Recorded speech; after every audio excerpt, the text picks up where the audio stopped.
warahmatullahi taala wabarakatuh. Alhamdulillahi rabbil alamin. Wassalatu wassalamu ala asyrafil anbiya'i wal mursalin wa ala alihi wa sahbihi ajma'in. Rabbi shrah li sadri wa yassir li amri yafqahu qawli. Allahumma iftah alaina hikmataka wa anshur alaina min khazain rahmatika ya Rabb. Alhamdulillah kita hari ni dapat lagi sambung. Diberi rezeki, diberi nyawa. Sambung kitab idaman penuntut. Yang ini bahagian ibadat. Penggal yang pertama. Dia maksud dia ni dia apa? Edisi. Yang ini bahagian lah. Bahagian pertama. Dia ada 3 bahagian. Idaman pada menghuraikan yang kusut. Ini ilmu fiqh. Dia karangan Haji Abdul Ghani bin Haji Yahya. Hari ini kita sambung daripada minggu lepas. Kita tak habis lagi kan. Rukun yang kelima tak habis lagi kan. Rukun fardu wuduk yang kelima. Ya. Kat mana? Kita bilas je lah awal-awal. Auzubillah. Qala musannif rahimahullah ta'ala wa nafa'ana bihi wa alihi fid darin amin. Yang kelima, membasuh 2 kaki serta 2 buku lali pada orang yang tiada memakai khuf, yakni kasut andalam, kasut macam stokin. Wajib dibasuh atas yang ada pada kaki sama ada hukumnya macam membasuh 2 tangan yang tersebut di atas. Ini kita dah selesai dah ni. Kita basuh 2 kaki sampai ke buku lali, sunat daripada hujung jari tu, kemudian diselat kan. Diselat melalui bawah. Kaki ni sunat sebelah kanan. Basuh sebelah kanan. 2 buku lali. 2 buku lali ni kita dah tengok dah bahagian dia, kat mana bahagian yang wajib, kat mana bahagian yang sunat, iaitu sampai tengah-tengah betis. Itu kalau kita basuh sampai tengah-tengah betis tu masih lagi sunat. Dan di antara buku lali dengan betis tu, sempadan tu lebih sedikit daripada buku lali, kita basuh tu wajib. Lepas tu kemudian masuk ada area betis yang sunat. Maknanya betis ada 2 lah. Sempadan yang wajib dengan sempadan yang sunat. Kemudian masuk pada cerita khuf. Khuf ni stokin kasut. Macam mana? Kasut yang macam stokin. Yang mana kalau dulu kebanyakannya dibuat daripada kulit lembut tu, dia pakai macam stokin. Disebabkan musim sejuk atau musim panas ataupun orang yang sakit. Kalau saja-saja pun boleh pakai. Cuma hukum dia untuk yang bermukim. Orang yang tak ada musafir, dia boleh pakai tu 24 jam je. Bagi orang yang musafir, 3 harilah. Sebab musafir pada mazhab Syafi'i, pada mazhab Imam Syafi'i, 3 hari je. Lebihnya tak dipanggil musafir. Jadi kalau 3 hari tu lepas dah pakai 3 hari, dah tak boleh lah. Kalau walau pakai khuf pun kena buka. Maksud dia macam tu lah. Kalau kita saja-saja pakai, kita ni bermukim, lepas saja 24 jam, kalau kita pakai pukul 3 petang ni, sampai 3 petang besok, pukul 3 1 minit tu dah kena buka lah. Tak boleh dah. Kalau kita nak sembahyang Zuhur pukul 3 tu, kita sapu khuf, dah tak sah. Tu maksudnya tu. Dan khuf ni kadang-kadang ada untuk orang yang sakit. Ada orang sakit, kalau dah usia tua tu, dia nak basuh kaki, pagi-pagi subuh, dia tak boleh nak basuh. Bila dia basuh, kaki dia sengal, tak boleh kena. Seksa lah nak ambil wuduk sampai bab kaki. Maka cadangan dia pakai khuf. Sebelum dia tidur tu, dia ambil wuduk siap-siap. Kemudian bila dia bangun untuk subuh tu, dia ambil wuduk, dekat khuf tu dia sapu di atas. Dan cara membasuh khuf di atas tu cukuplah satu juzuk. Maknanya kaki kita tu kita angkat, letak kata yang tu dah sah. Sebagaimana basuh kepala tu kan. Dan sunat dibasuhkan, wajib dibasuhkan, disapukan air di belah atas. Di belah bawah, walaupun kita sapu tak sah. Mestilah kita sapu di belah atas.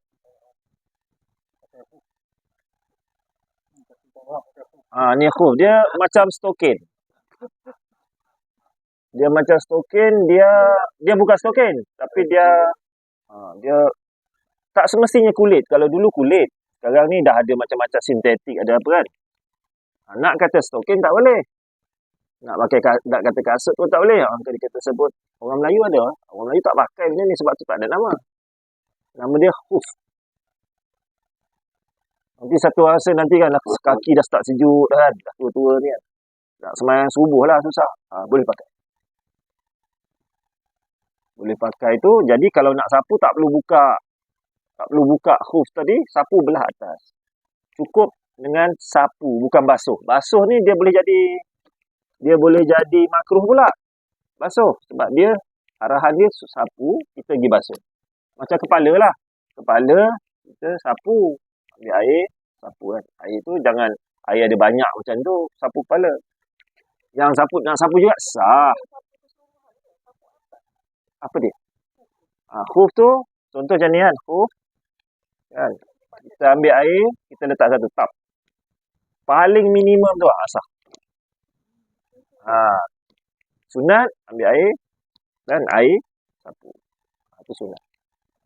Tapi kalau sah, ambil air. Macam kepala jugalah. Ambil kepala. Dah sah.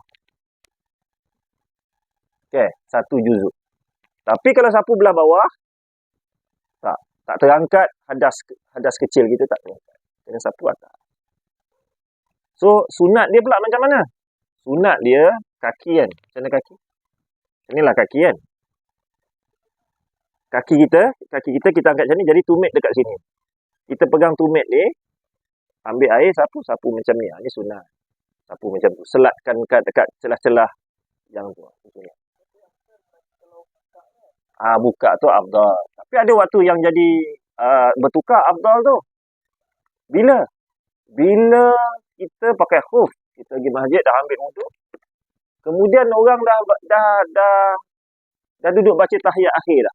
Allahu Akbar at-tahiyat. Kita nak buka, nak basuh, nak ambil afdal. Yang afdal jangan buka. Macam tu pula. Ataupun orang nak sembahyang Jumaat. Orang sembahyang Jumaat dah tahiyat. Kalau kita sibuk buka khuf, nak ambil yang afdal, habis sembahyang. Jadi tak buka tu dia jadi afdal. Macam tu pula. Situasi. Jadi jangan cakap ada satu situasi je. Dia ada situasi yang berbeza. Panjang pula khuf ni. Kuranglah. Nanti kita masuk bab khuf, kita detailkan khuf tu.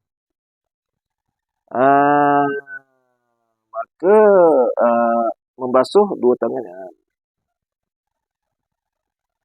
Wajib dibasuh apa yang ada pada kaki sama hukumnya macam membasuh dua tangan yang tersebut di atas. Maka jika ia memakai khuf, wajib salah satu daripada dua perkara. Sapu air sahaja di atas khuf itu atau basuh kedua-dua kaki.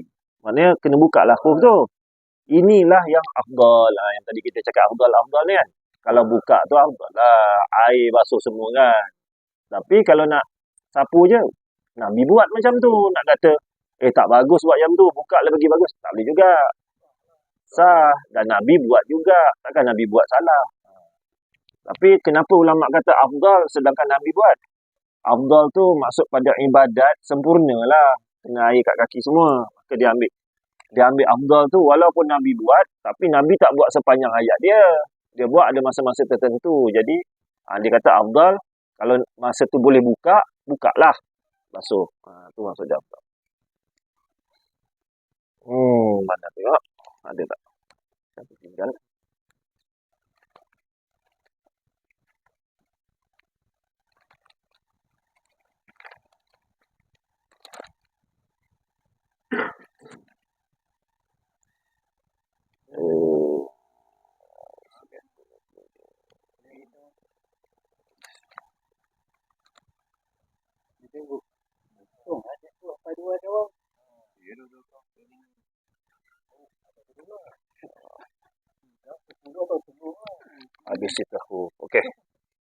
Qala musannif rahimahullah ta'ala wa nafa'ana bihi. Habis yang fardu wuduk yang kelima selesai ya. Kemudian kita masuk fardu wuduk yang keenam, yakni tertib. Maknanya kita yang pertama tu, fardu wuduk yang pertama niat. Kemudian muka, tangan, kepala, kemudian kaki. Habis anggota yang basah dah selesai. Kemudian masuk balik yang tertib. Tertib ni macam mana kita faham? Okey. Tertib. Kita baca tertib dulu. Tertib yakni yang dahulu didahulukan bagaimana susunan yang disebutkan. Jika seseorang lupakan ni maksudnya terlupalah. Ni bahasa lama sikit ni. Seseorang lupakan ni macam nak lupakan kisah silam pula kan. Seseorang terlupa tertib tidaklah dikira perbuatan yang berlaku pada bukan tempatnya, cuma yang boleh dipakai tentang basuh muka yang berserta dengan niat. Faham tak? Macam mana? Cuba terang sikit.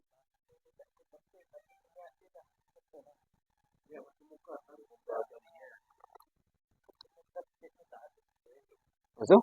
Yang sah macam mana? Sah tak wudu dah? Salah macam tu. Kalau macam tu, maknanya kita boleh tak tertib lah. Kalau tak tertib, boleh basuh kaki dulu. Kalau terlupa, sah. Macam mana dengan semayang? Kalau tertib lupa.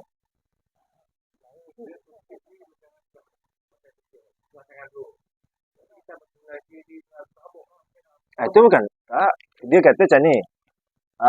Dalam ayat Quran tu kan. Ya ayyuhallazina amanu idza kuntum faghsilu wujuhakum. Yang pertama muka. Faghsilu basuh wujuhakum. Macam mana? Ya lupa dah. Faghsilu wujuhakum wa aydiyakum ilal marafiq. Sampai siku. Sekarang dia cakap, mula-mula basuh muka. Lepas tu basuh tangan. Tangan tak kira lah. Dia tak sebut kiri dulu, kanan dulu. Kanan kan sunat. Kita dah ngaji dah sebelum ni kan. Basuh muka tak boleh lah kanan. Kecuali kalau kita pegang gayung, kita basuh. Mana tak boleh basuh sekali semua. Tak boleh serentak. Maka sunat lah basuh sebelah kanan dulu. Ambil kanan. Sunat.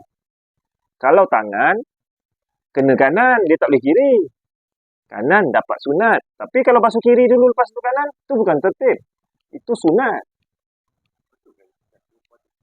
Okey. Terlupa tertib, maksud dia macam ni. Yang pertama, tertib dia niat. Lepas tu basuh muka. Lepas tu basuh tangan. Lepas tu basuh kepala. Lepas tu yang ambil yang wajib. Lepas tu basuh kaki. Kan? Sapu kepala, basuh kaki. Tertib dia macam tu. Tu maksud dia. Tertib tu macam tu. Kalau kita basuh kaki dulu, tu tak dipanggil tertib. Okay. Sekarang dia cakap ni, terlupa tertib. Terlupa tertib maksud dia macam mana? Dia niat sekali dengan basuh muka serentak. Dia dah basuh. Lepas tu dia basuh kaki, dia basuh tangan, dia basuh kepala. Habis. Sekarang macam mana? Wuduk dia. Sah tak? Sah ke tak? Dia basuh muka. Tapi dia tak ikut tertib. Bila dia tak ikut tertib, tertib ni fardu. Fardu. Mesti wajib niat. Tak niat? Tak sah. Niat. Kalau tak niat, tak sah. Wajib basuh muka. Kalau tak basuh muka, tak sah. Basuh muka, sini je pipi. Pipi memang muka, tapi bukan keseluruhan muka. Tak basuh muka, tak sah. Tak basuh tangan, tak sah. Tak basuh, tak sapu kepala, tak sah. Tak basuh kaki, tak sah. Tak tertib, tak sah. Macam tu. Kena ikut tertib. Macam sembahyang. Niat, angkat takbir. Tiba-tiba kita terus sujud. Tak ikut tertib. Tak. Kita cakap tak sah. Kenapa wuduk pula tiba-tiba jadi sah? Dalam pada mazhab Syafi'i, kita kena tertib. Tertib tu termasuk dalam rukun. Tak ikut tertib, tak sah. Macam tu. Maknanya kalau dia terlupa ni, dia kena buat balik lah. Okey. Itu dia cakap. Yang sah hanya niat dan muka. Sebab memang tempat dia. Dia mula-mula niat sekali dengan basuh muka. Lepas tu dia basuh kaki kan. Okey, yang tak sah apa? Lepas dia basuh muka, patut dia basuh tangan. Dia tak ikut tertib, dia basuh kaki. Jadi yang kaki tak terangkat hadas. Sebab tak ikut tertib. Sebab lepas basuh muka kena basuh tangan. Ataupun dia basuh kepala terus. Tak terangkat hadas ni sebab dia tak tertib. Jadi, apa yang sah? Niat dan muka lah. Habis yang dia basuh kepala dulu, lepas tu basuh kepala, lepas tu basuh kaki, basuh tangan. Yang itu semua tak terangkat hadas. Maksudnya tak sah. Tak sah. Itu maksud pada kita. Kenalah masuk tertib lah. Lepas muka, tertib dia apa? Tangan. Yang pergi basuh kaki apa? Habis kaki. Kaki aku dah basuh dah. Tak ikut tertib, tak boleh. Kena basuh balik. Itu belum lagi. Belum masuk. Sabar apa? Dahsyat lah.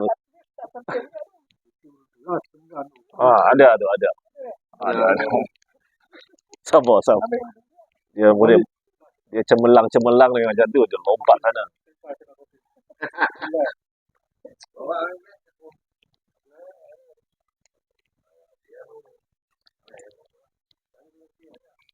Jadi tengok tertib yakni yang dahulu didahulukan. Tengok baca betul-betul. Yang keenam. Fardu wuduk yang keenam. Tertib yakni yang dahulu didahulukan. Bagaimana susunan yang disebut. Faham tak ayat tu? Faham. Jadi kalau basuh kaki, lepas basuh muka, basuh kaki, tak sah lah. Kalau dia lepas dia basuh tangan, lepas tu dia basuh kaki. Okey, basuh muka, basuh tangan. Lepas tu dia basuh kaki. Lepas tu dia basuh kepala. Ulang kat mana?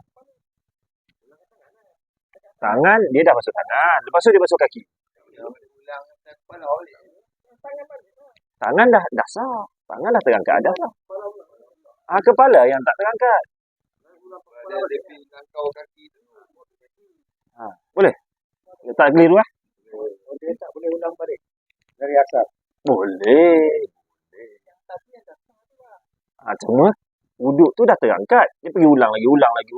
Dia jadi kat mana dia takut? Dia jadi membazir. Kalau membazir makruh. Kalau air sendiri ataupun air yang dibenarkan. Tapi kalau air sabil, air yang orang wakaf, kita buat yang tu haram. Air tu air tu kita pakai tu memang untuk wuduk, kita buat yang membazir. Dah basuh dah muka. Tak apalah aku nak ulang sekali. Tak sedap lah rasa. Haram air tu. Air surau, air dia bukan air wakaf. Tu air bin. Tak apa, boleh. Yang air wakaf ni selalu ada kat kampung. Air telaga. Ni aku wakafkan telaga ni untuk orang ambil wuduk. Orang basuh, orang minum, semua tak boleh.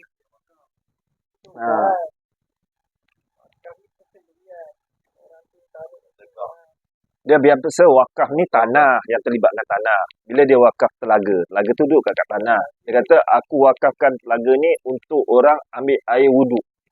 Bila orang nak pergi minum, orang nak pergi basuh kereta, tak boleh, haram. Sekarang bila ambil wuduk, tiba-tiba dia kata, aku dah basuh muka. Lepas tu basuh kaki. Alamak, aku nak ulang balik. Ulang tadi? Tak boleh.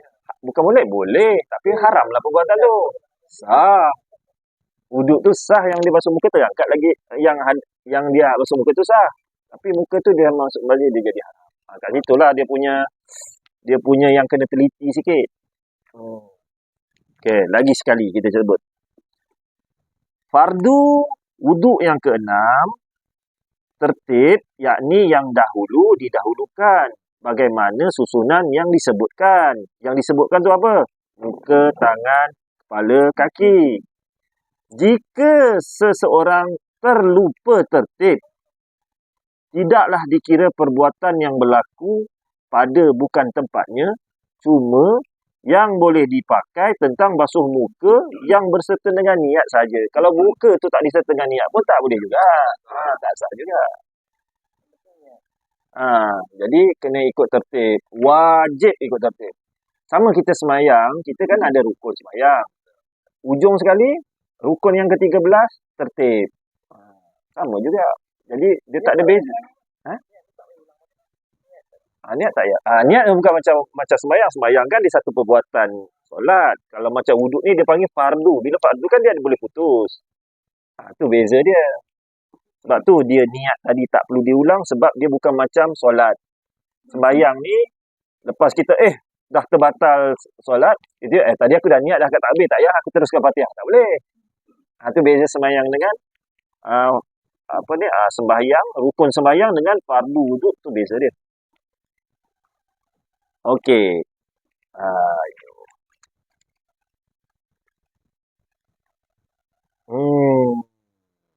Tidaklah dikira perbuatan yang berlaku pada tempatnya. Jadi yang selepas muka tadi, tempatnya adalah yang kalau perbuatan dia yang berlaku pada tempatnya ialah basuh tangan. Tapi tak berlaku tempatnya, maka tak terangkatlah hadas kecil tu. Saya ada buat nota sikit.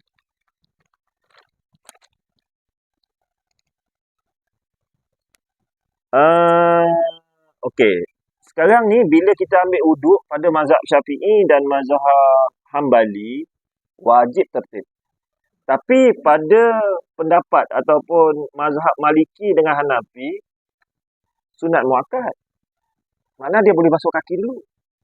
Tapi kalau dia basuh muka ikut tertib, sunat muakkad, sunat yang sangat dituntut. Maka dia orang pun basuhlah macam macam kita. Tapi sebenarnya tiba-tiba dia basuh kaki dulu, sah juga pada dia.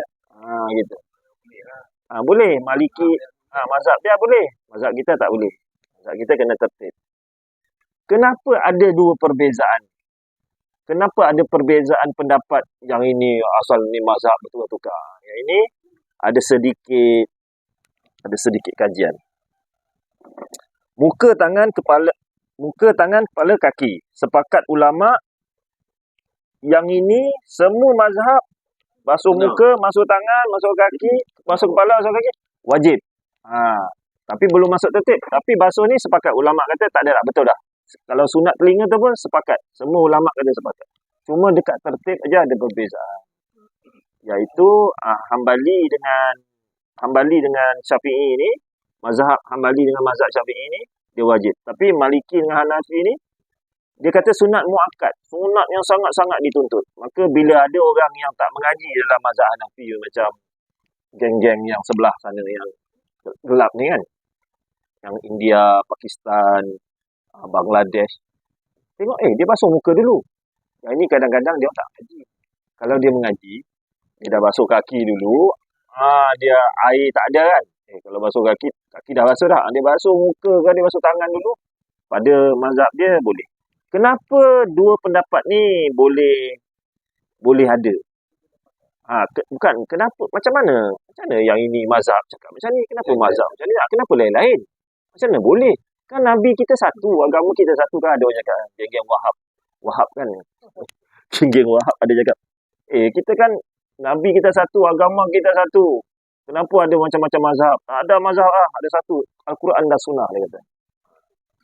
Jadi dia macam ni. Dia ada khilaf dekat niat dengan tertib ni. Pada setengah mazhab, tak perlu niat. Kan itu kita bincang pasal niat panjang kan. Niat ni ada yang waham, ada yang zon kan. Pada mazhab Hanafi, zon aja cukup. Dia dah dekat kat rumah ni, dia dah sampai kat depan masjid, nak ambil wuduk dekat masjid kan. Dia boleh letak selipar. Dekat situ dia dah letak. Dekat mazhab dia dah jalan dah. Niat tu dah jalan dah pada dia. Sebab dia tak perlukan niat yang yakin. Dia tak perlu niat iaitu lintasan hati berserta dengan perbuatan. Dia cukup zon aja. Ada keinginan yang sangat kuat nak ambil wuduk. Dah, cukup dah pada dia. Sah dah. Jadi jangan cakap dia orang wuduk tak sah pula. Itu satu pendapat pada niat. Macam yang kita pula, niat ni pada mazhab Syafi'i lintasan hati berserta dengan perbuatan. Solat pun macam tu, wuduk pun macam tu. Kita kena berserta dengan lintasan hati dengan perbuatan tu, kena serentak. Baru kita sebut niat. Kalau selain pada tu, kita sebut zon.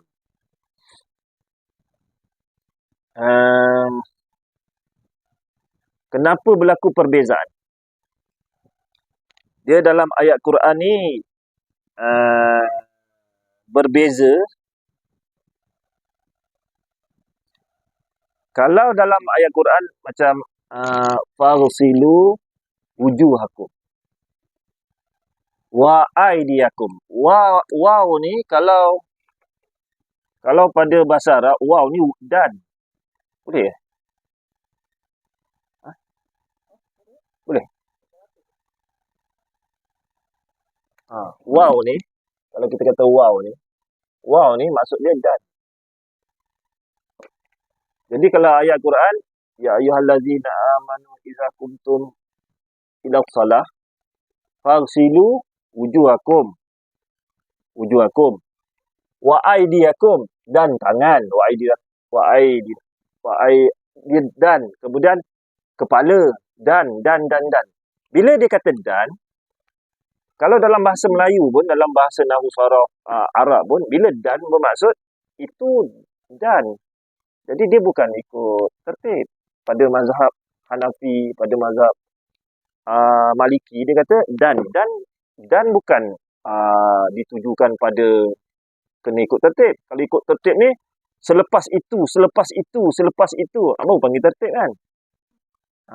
Jadi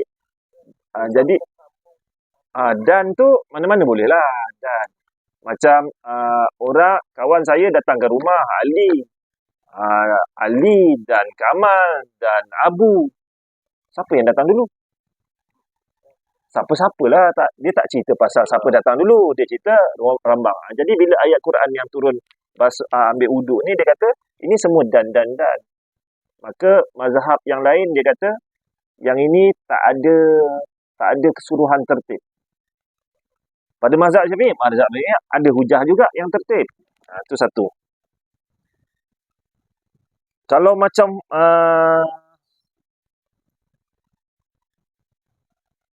jadi ada satu yang kemudian tu yang tu dipanggil tertib. Kalau pada mazhab Maliki dengan mazhab Hanafi, dia ambil 3 hadis daripada hadis yang diriwayatkan oleh sahabat. Di antaranya lah satu macam Saidina Ali. Saidina Ali pernah meriwayatkan, aku tidak peduli dengan mana aku mulai anggota wudukku. Itu satu di antara Saidina Ali juga. Maknanya Saidina Ali tu bukan sahabat biasa-biasa. Kan? Saidina Ali menantu dia lagi, sahabat dia lagi. Kahwin dengan anak dia lagi kan. Jadi dia rapat. Bila dia rapat, dia kata mana-mana pun boleh. Satu. Yang kedua, Saidina Abbas. Saidina Abbas ni pakcik dia. Dia adik-beradik dengan ayah dia iaitu Abdullah. Saidina Abbas ni kira yang tua. Abdullah ayah Rasulullah ni yang bongsu. Saidina Abbas kata apa? Tidak mengapa engkau memulai kaki sebelum tangan di dalam berwuduk. Yang itu. Jadi yang itu antara yang menguatkan lagi mazhab lain. Dia kata sahabat sendiri cakap. Satu Saidina Ali, satu Abbas. Dan ada beberapa yang lain lah. Kemudian ayat Quran tadilah. Ayat Quran tadi yang dan. Lepas kamu dah basuh muka, lepas tu dia kata, dan basuh tangan, dan sapu kepala, dan basuh kaki. Dan mana-mana lah boleh. Yang tu dia tafsir. Pada mazhab Syafi'i pula, kenapa dia guna tertib? Kisah apabila sahabat bertanya, bila nak sa'i, Safa dan Marwah. Safa dulu ke Marwah dulu nak start? Maka dalam ayat Quran, Allah sebut Safa wal Marwah. Maka Nabi kata, ikut apa yang Allah dahulukan. Apa yang Allah kemudiankan.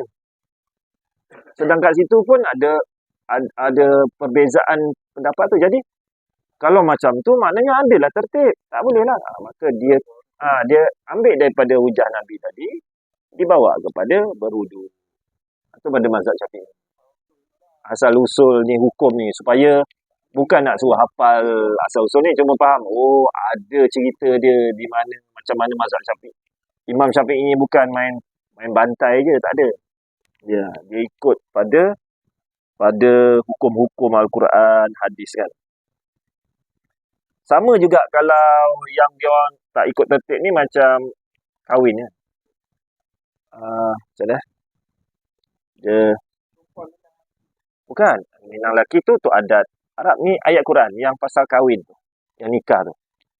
Dia kata, terhadap perempuan-perempuan yatim, apabila kamu hendak berkahwin dengan mereka, maka nikahi mereka dengan perempuan-perempuan itu dua. Allah mulakan dengan dua. Dua. Maknanya kamu boleh kahwin dua.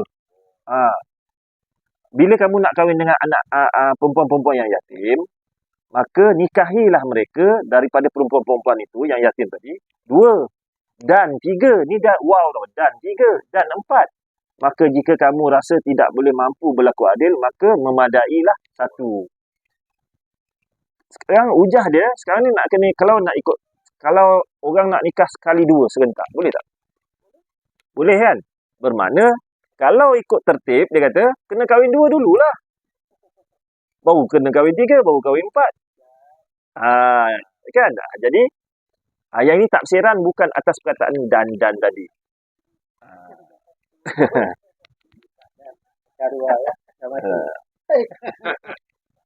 Yang itu pada maksud tertib tadi lah. Maka tertib, ayat wudu ada wow, ada dan. Jika ada tertib, maka nikah pun kena ikut tertib lah. Jadi nikah dua dulu, baru nikah tiga.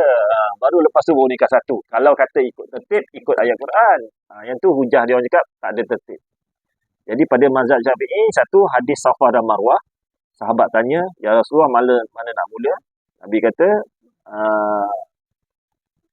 ikut apa yang Allah mulakan dulu. Allah mulakan dalam ayat Quran, Safah mula dulu. Kemudian Safah Marwah 7 kali kan. Jadi tertib.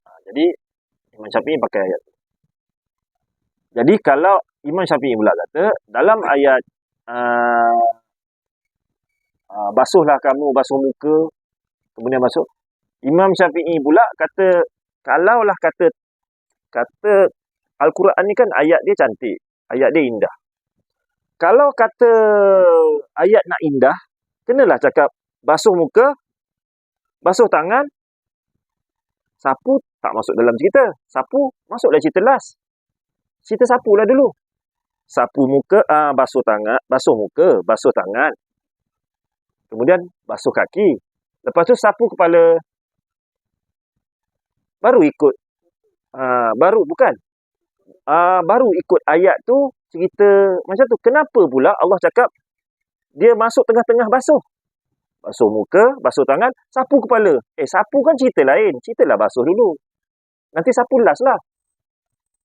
Bermakna di sini Imam Syafi'i kata ada cerita tertib. Kalau tidak dia cerita sapu-sapu sampai sapu kaki, barulah cerita sapu kepala sebab tak ada tertib. Kalau ikut pada pendapat yang tak ada tertib lah, Imam Syafi'i kata ada tertib lah sebab Allah cakap cerita muka, lepas tu cerita tangan, lepas tu sapu kepala. Dia bukan cakap basuh kepala, sapu. Kalau cerita sapu kan patut last lah. Bermakna sapu ni masuk dalam tertib. Sapu kepala. Baru basuh kaki. Gitu. Imam Syafi'i punya hujah. Jadi kuat jugalah. Dia punya hujah tu. Jadi kita pun ikut Imam Syafi'i, ikut tertib. Jika tak patut ayat Quran basuh muka, tangan, kaki, baru kepala. Sebab kepala suruh sapu. Habis selesai. Sambung. Panjang pula tertib ni. Lupakan itu. Tidak dikira perbuatan yang berlaku pada bukan tempatnya. Sekiranya ada 4 orang yang membasuh 4 anggotanya serentak, nescaya yang boleh dipakai pada erti kata terangkat hadas, mukanya sahaja jika ada niat di situ. Macam mana ni? Sekiranya ada 4 orang membasuh 4 anggotanya serentak. Macam mana faham? 4 orang tu tolong basuh orang kita. Ya kan? Macam itulah ayat dia kan?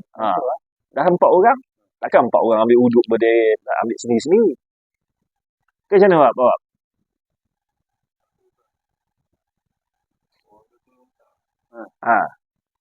Dalam keadaan uzur lah. Ni uzur lah. Agak Azwar power lah ini.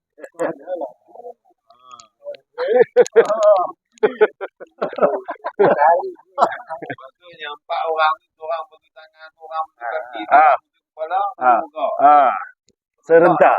Serentak. Jadi, andaian macam ni, satu orang tua dah uzur. Tak salah. Uzur dah tua ke, memang dia sakit ke. Kemudian anak-anak dia lah yang tak batal wuduk lah. Isteri tak boleh lah. Isteri batal. Ambil basuh, batal kan. Dia basuh serentak. Okey. Ataupun macam ni, yang seorang basuh muka, seorang basuh tangan. Lengkap habis. Serentak sama-sama. Yang seorang tangan. 5 orang lah. Bukan 4 orang dah, 5. Tangan kanan, tangan kiri, yang kaki duduk ujung basuh kaki. Serentak.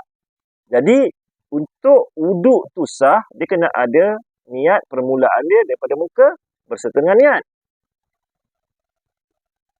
Kalau dia baca serentak, masa basuh muka berserta dengan niat, maka muka sahaja yang sah. Yang terangkat. Tapi kalau dia masing-masing sama-sama basuh serentak, tapi tak ada niat, tak sah satu pun wuduk dia. Ni nak buat cerita lah. Ni bukan suruh buat. Dia hukum. Hukum kalau macam tu tak sah.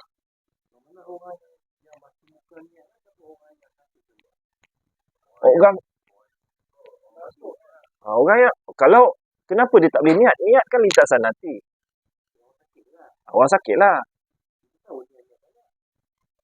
Kalau apa, dia pengsan. Dia pengsan, tak boleh nak ambil wuduk.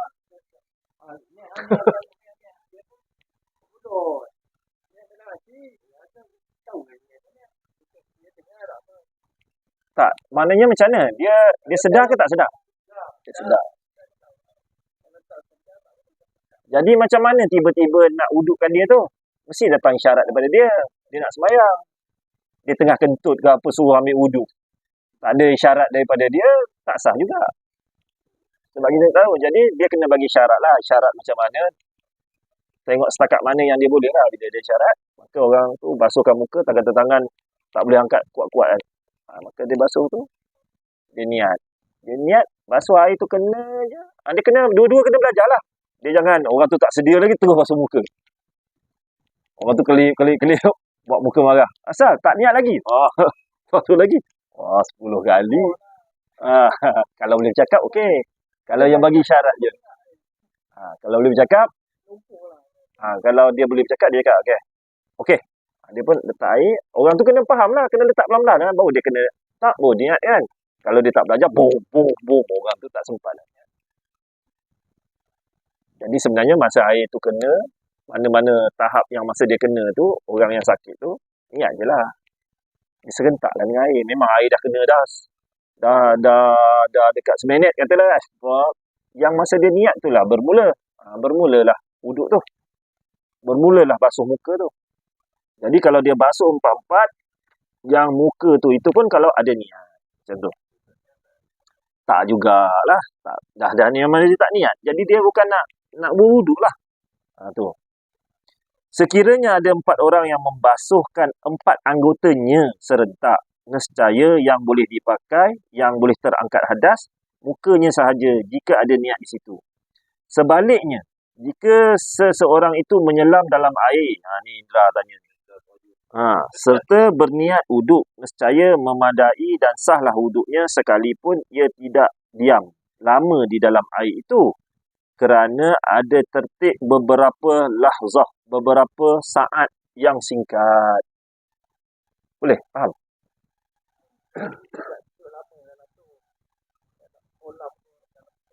Macam mana? Dia tak duduk lama. Kalau lama, tak sah. Macam tu, salah tu. Terbalik tu. Tak ada lah. Tak ada cerita.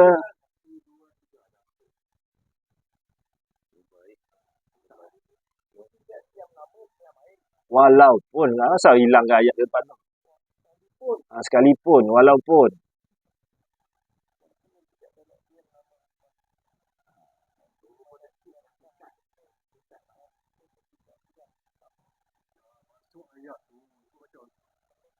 Memadai dan sahur sekalipun dia tidak diam lama. Dia tak pernah lama lah. Lagi bagus lah. Sah juga. Sekejap lah. Tak. Sah. Gitu. dia selang lama pun tak. Selang kuliah pun tak. Memadai dia kata kan. Berapa detik nak singkat pun dia tak. Boleh? Faham macam tu? Okey. Jadi macam ni.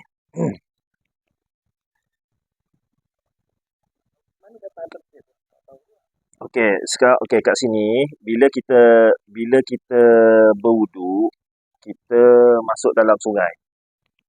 Masa kita masuk sungai, kita tenggelam kaki dulu. Jangan terjun, ni bukan kita terjun. Masuk kaki dulu kan, jalan masuk dalam. Orang tua takkan nak pergi terjun. Kepala dulu.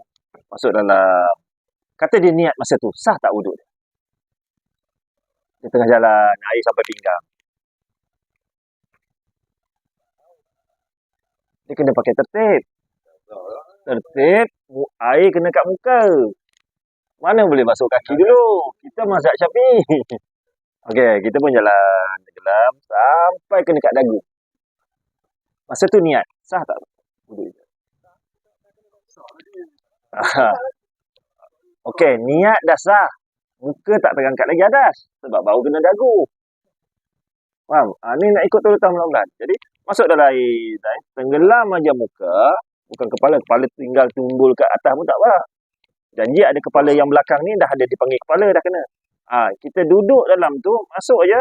Kita pun kata yang tadi tak niat. Sampai muka dah habis tenggelam, kita pun niat. Saja aku mengangkat hadas kecil. Allah Ta'ala.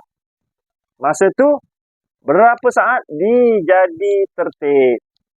Jadi, muka tangan kaki, kepala. Walaupun 1 detik. Berlakulah tertib. Macam tu. Faham?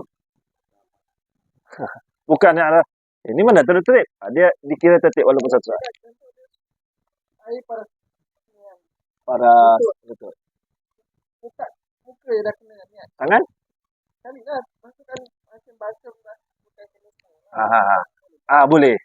Masuk. Jadi semua anggota kepala sekali kena masuk. Mana tenggelam sikit ada. Tak perlu. Tak perlu. Yang tenggelam semua tu dia masuk pada bila kita mengaji mandi wajib. Mandi hadas besar anggota ada 1. Dia tenggelam je lah masuk. Tapi kalau kata sungai, seolah-olah ada 1 lagi hukum. Kita ada bathtub. Bathtub kan? Bathtub tau. Apa dia? Itu itiknya. Takung tu. Okey, takung tu bila kita bubuh air, katalah tak cukup 2 kolah. Kita pun menyelam. Air tak cukup 2 kolah ni, kita pun menyelam. Menyelam je, habis je muka, semua dah tenggelam, kita pun niat. Saja akan mengangkat hadas. Kita pun bangun. Kita dah berniat, kita sekali dengan muka, kita dah tertib, kita dah dapat 3 kali basuh muka, basuh tangan, basuh kepala, basuh kaki, basuh telinga, kita pun bangun. Sah wuduk kita. Tapi air tu bila bercerai je air daripada badan kita, air mustamah. Dah tak boleh pakai. Kan orang cakap, air tak cukup 2 kolah, tak sah wuduk. Yang ini sah. Kita nak cakap, orang kedua tu air dah mustamah. Okey, sekarang cakap orang kedua tak boleh. Sekarang ni kita sama-sama 2 orang masuk. Tapi laki bini tak boleh lah, nanti batal. Masuk sama-sama.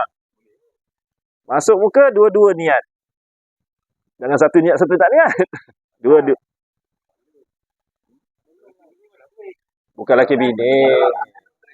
Kawan-kawan. Lelaki-lelaki lah. Kalau terkejut dalam tu, Tu batal lah.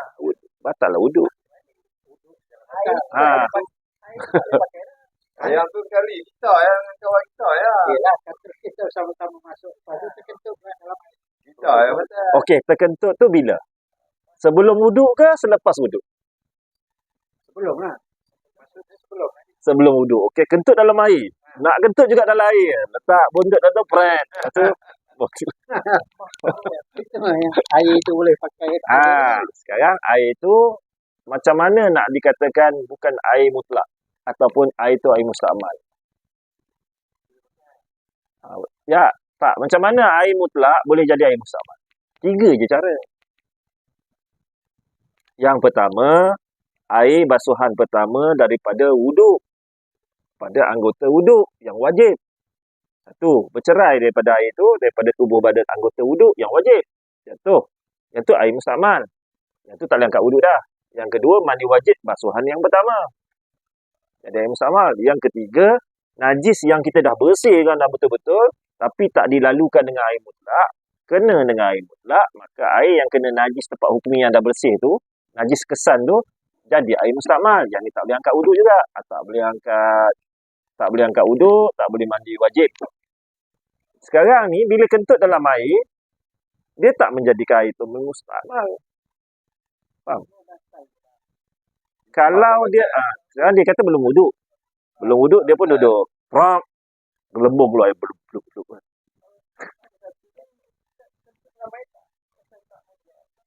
Yang tu puasa. Yang tu buat. Jadi, bila dua orang masuk, katalah dia terkentut lah apa semua kan. Sekarang ni, masa dia ambil wuduk, sekarang dia niat wuduk. Sekarang dia pun nak bangun duduk. Sekarang saya tanya, air yang kat dalam air bakar tu air mutlak ke air mustakmal? Air mutlak. Lepas tu dia terkentut, pram. Lepas tu dia pun tenggelam balik. Selagi tak bercerai, dia air mutlak lah. Maka sahlah walaupun dua-dua bersama-sama dua. Prap, kentut bangun. Prap, kentut bangun. Dia bercerai dari tempat tu. Dia bila dia bangun, air ni dah tak bercantum dengan anggota badan dia. Ini dah air mustakmal. Gitu. Okey. Tapi yang tu buat cerita je lah. Jangan buat. Nanti pergi buat kentut air nampak. Wahab cari bathtub lah. Okey, yang tu walaupun dua orang.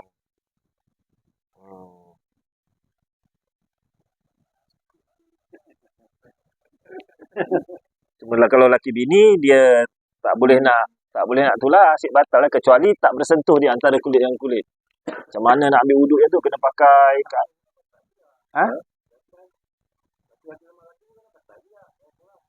macam mana cara nak batal? Jangan pegang.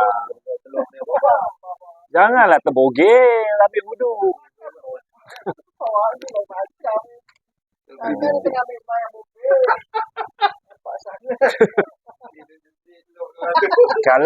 Kalau ambil wuduk seorang-seorang bogel sah. Yang tu sah lah. Tapi kalau berdua tu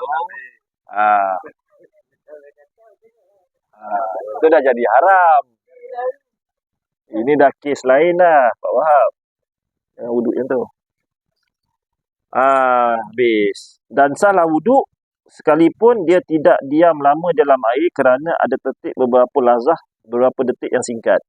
Jadi kalau dia ambil wuduk, dia mandi kat air sungai ataupun dalam kolam, maka berlakulah tertib muka, tangan, kepala, telinga, kaki tu dalam 1 saat. Dia panggil kat sini dalam kitab ni dia panggil lahzah. Lahzah ni Keseluruhan. bukan, lahzah ni dia terlibat dengan saat. Macam dia kata berlaku 1 saat.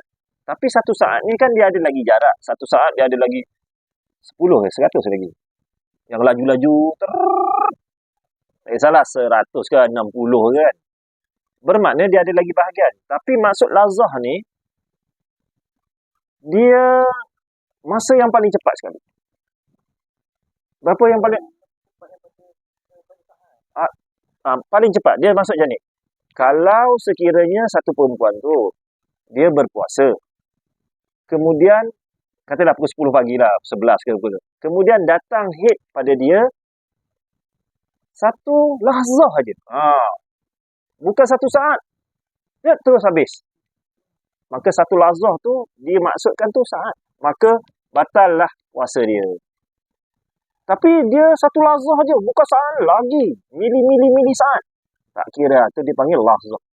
Sekali, nak kata 1 detik pun salah. 1 detik ni saat. Tapi lahzah ni, dia pernah datang. Masa tu pernah ada. Jadi bila kita menyelam, nanti sebab lepas ni, kitab fiqah ni akan ada lahzah. Fahamlah lahzah ni. Nanti nak kena terang balik, lahzah. Lahzah tu, 1 saat lah. Senang, mudah 1 saat. Tapi yang tak dimasukkan dengan syarat bukan saat. Yang dia dimasukkan pernah. Walaupun kosong, kosong, kosong, kosong, sampai bilion kosong, satu. Apa dikira lafzah? Jadi kalau macam kita cakap puasa, kita cakap haid, kita cakap wuduk, kita cakap solat, akan ada cerita lafzah. Yang tu jadi faham. Pernah ada waktu itu. Tak kira 1 saat ke, tak kira 1 jam ke, dia kata satu lafzah, satu masa. Habis cerita tertib.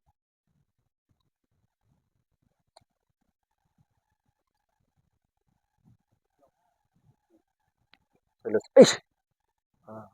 1:35. Kita start berapa ni? 9:30. Habislah tertib. Jadi lepas ni minggu depan kita baca sunat-sunat wudu. Cuma ada berapa minit lagi? Soalan ulangan.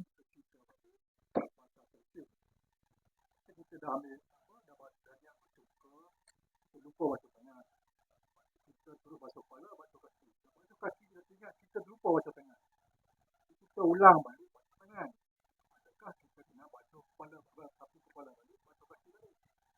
Sebab yang kalau kita baca kepala di penghujung maknanya ulang balik. Penghujung dah ketik kepala di hujung. Kepala baca tangan. Cikgu. Kita niat kita lupa baca tangan. Kita baca kaki ya. Baca tangan tadi. Kita kena ulang baca tangan. Adakah kita kena baca kepala balik, baca kaki balik? Kalau kita tak ulang baca, maknanya baca tangan itu hujung balik. Kita tak ketik. Jadi kalau kita baca tangan, adakah kita kena ulang balik baca kepala? Ulang balik baca kaki. Nak buat balik ya. Kita tinggal di tangan tadi kan. Kepala kena sapu balik. Okey, dia kata tadi kalau kita dah basuh muka dengan niat. Okey, yang ini sah. Kemudian kita basuh tangan. Lupa basuh tangan, kita basuh kepala. Kepala, basuh kaki, Baru teringat. tak basuh tangan. Bermaksud dia sekarang ni dia terlupa basuh tangan, dia terlupa. Dia basuh kepala ni jadi nombor 2, nombor 3 baru dia teringat tangan tak. Okey. Sekarang ni bila tertib, bila dia tak duduk pada tempat dia, semuanya tak sah. Tak sah. Maknanya tadi dia tak basuh tangan. Patutnya dia basuh tangan. Dia pergi basuh kepala. Bermaksud tangan dia tak terangkat atas, kepala tak terangkat atas, kaki tak terangkat atas. Jadi nak angkat atas macam mana? Jadi bila dia teringat bila mana masa, dia pun cakap, angkatlah atas tangan. Angkatlah atas tangan. Ulang balik. Dia sebenarnya, dia kena ulang balik lah. Kena ikut urutan sebab kita wajib tertib.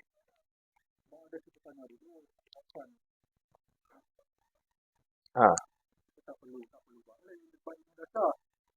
Tangan yang kita tak buat. Yang besar yang tertib. Kena ulang balik. Ini jadi nombor 2. Ini jadi nombor 3. Ulang balik. Okey, contoh saya ambil solat. Sekarang kita sembahyang. Takbiratul ihram. Allahu Akbar. Lepas tu kita baca surah, kita rokok, kita sujud sampai rakaat keempat sembahyang Isyak. Tiba-tiba kita teringat, rakaat pertama tadi aku tak baca Fatihah. Masa tu kita dah duduk di antara tahiyat akhir. Tangan. Kita kena bangun balik baca Fatihah. Kena segera bangun. Masa kita tengah sujud ke tengah rakaat ke tengah buat apa, terus kena duduk balik dekat sini baca Fatihah. Bila baca Fatihah, maka yang tadi sebelum lepas kita dah tak terlupa baca Fatihah tadi, kita rokok, yang ini tak sah. Tak batal sembahyang sebab syarat dia terlupa. Kalau dia sengaja, batal lah. Dia rokok ni tak sah, dia i'tidal tak sah, dia sujud tak sah, dia bangun, ulang balik rakaat ketiga, rakaat keempat, semuanya tak sah. Jadi bila dia teringat, dia pergi patah balik, maka dia mula balik sebab dia tak ikut tertib. tu lah. Pasal. Ya sebab tadi semua tak sah. Dia kena tertib. Tu masuk tertib. Tapi untuk rukun poli je. Kalau yang kita lupa, kata kita lupa tahiyat awal. Tahiyat awal bukan wajib. Tahiyat awal bukan rukun. Yang ini untuk rukun saja. Rukun saja. Kita lupa tahiyat awal, tak payah ulang balik. Kena buat sujud sahwi. Tahu tak? Tahiyat awal. Sampai dua tu kita tak buat. Baru tunggu ipin rakaat 3. Bukan kena sunat. Kalau tersenap baca salam, Macam mana pula? tahu kan? Dah habis tahiyat akhir, kita pun bagi sebelah kiri pula. Tersilap. Lepas tu baru ke kanan. Yang kiri tadi dia tak lebih pada tak lebih pada 3 pergerakan satu kan. Kata lepas dah bagi habis tahiyat, kita pun assalamualaikum sebelah kiri. Yang ni tak membatalkan solat, tak membatalkan. Kemudian kita buat assalamualaikum warahmatullahi kanan. Yang ini sah. Yang kiri kita tak buat lagi. Baru dia sebab dia ikut tertib. Kalau tersalah, kalau sengaja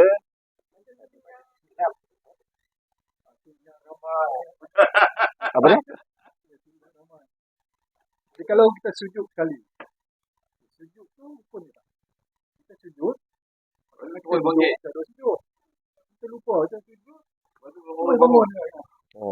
Alah dia baru ingat, tadi aku sujud sekali je. Biasa berlaku. Kita jadi was-was. Kita sujud sekali atas sujud. Saya dah baca Fatihah apa semua dah. Tadi aku sujud sekali je kan. Kita kena ulang balik ke ataupun buat sujud sahwi saja. Tak boleh, tu rukun. Rukun kita tertinggal, kita dah buat ulang balik, kena lepas tu baru sujud sahwi. Sujud sahwi ni satu apa dipanggil? Pengisytiharan kita dengan Allah. Ya Allah, aku ni orang yang lupa kan. Mana ulang balik tak payah hentikan solat. Kalau berhenti itu dah kira yang rakaat kedua kita sujud sekali. Kita dah masuk rakaat keempat. Balik kepada rakaat kedua lah. Balik dulu. Dia pergi pada mana? Kita tengah tahiyat. Tadi rakaat kedua sujud sekali. Kita bangun balik. Kita pada rukuk kita bangun balik kita pergi rakaat ini. Lepas kita lupa sujud. Lupa sujud. Lupa sujud sekali. Tadi aku sujud sekali ya. Kita nak buat apa? Masa tu tengah buat apa? Masa tu kita nak pergi duduk dalam kedudukan mana? Masa tu kita dekat kedudukan apa? Kena pergi kedudukan mana? Kedudukan mana? Kita lupa sujud. Kan lepas saya terus sujud. Ataupun kita bangkit balik, baca Fatihah ke? duduk dah 2 sujud. Sujud balik, baru bangun balik. Kalau saya kita kena berdiri balik baca Fatihah ni ya. Bukan Fatihah tak. Fatihah tak ada tadi. Dalam sujud kita sujud sekali. Terlupa tadi ni. Kita kena balik kat tengah. Rakaat kedua tu kita sujud sekali. Lepas tu kita membaca ayat naik rakaat ketiga. Rakaat ketiga kita teringat sujud sekali. Daripada berdiri tu kita nak pergi ke sujud tu terus sujud ke ataupun kita duduk dulu. Sebab kita lupa yang kedua. Kan? Lepas sujud tu patutnya kita bangun tu antara 2 sujud. Tadi kita dah tengah baca Fatihah. Teringat kita tak sujud kali yang kedua. Kita balik duduk antara 2 sujud ke ataupun kita balik terus sujud yang kedua. Kita balik pergi pada kedudukan mana?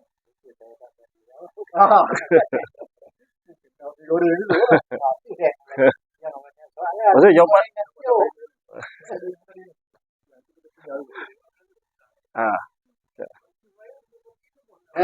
tak boleh berhenti, berdosa, haram. Kita membatalkan solat dengan sengaja, haram.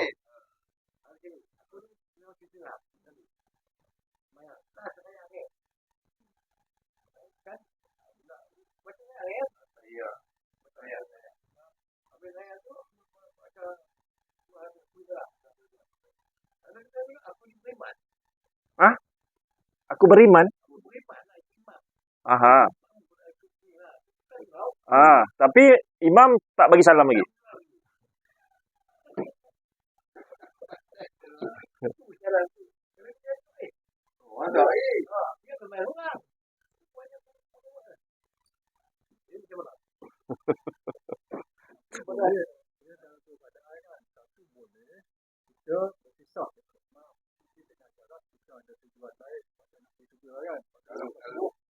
Baca panjang pun kita niat berpisah imam, kita cepat dia kata orang Mufaraqah. keluar niat kita keluar dari imam, kita sembahyang sendiri lah. Kita dulu bagi salam, imam Tak bagi salam lagi. salam. Tapi kalau tak ada niat, sengaja